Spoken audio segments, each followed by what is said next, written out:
Ryuichi Sakamoto and Issey Miyake, I know that somewhere along the lines, both Sakamoto-san and Miyake-san did actually work together and team up for particular projects. I don't know exactly which ones, but it would be interesting to go a little bit more deeper into that conversation.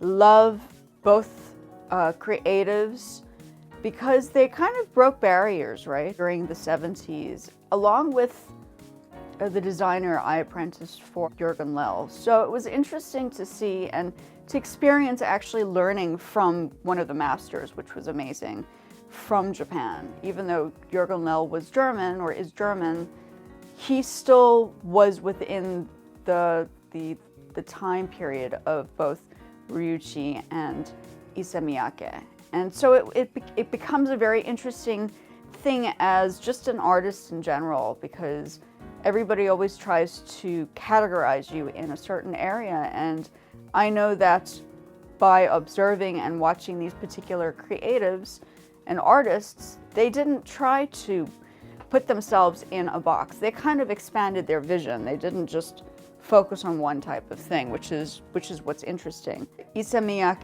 had Ryuichi for as a model for his clothing, besides probably at some point helping with the music for the fashion shows and vice versa, maybe for the movies that Ryuichi had probably worked on. Issey Miyake probably came in and did some fashion related content.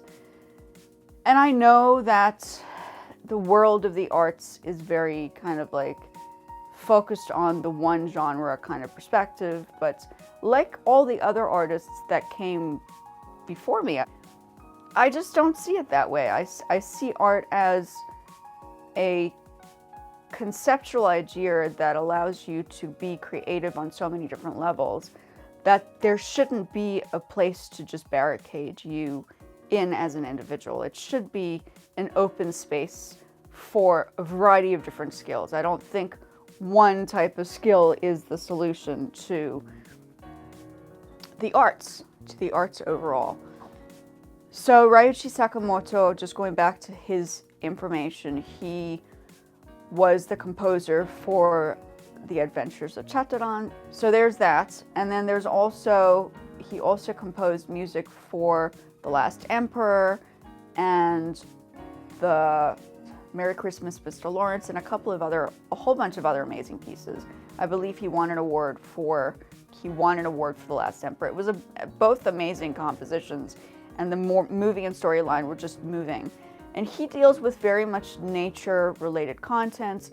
Like most Japanese, I think that is part of what the culture essence is. I mean, it's a country of Buddhism, and Buddhism basically deals with nature, which is what I believe in. I believe in nature. My husband and I are both Buddhists.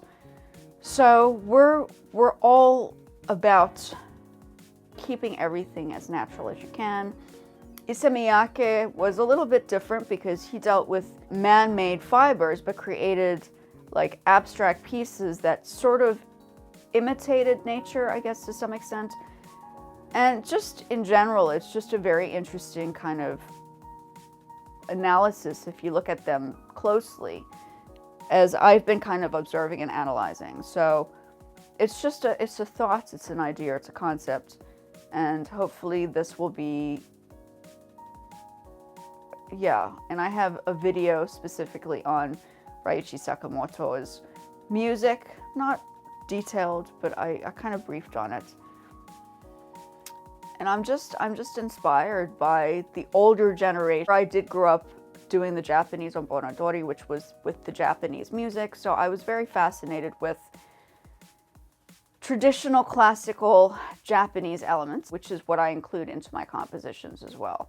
So a lot of the stuff that I play is probably in a pentatonic scale. I usually play it in A minor. I don't know why I choose A minor, probably because eventually if I eventually want to sing something, it will be in an A minor chord progression or an A minor melodic composition once I've completed the piece.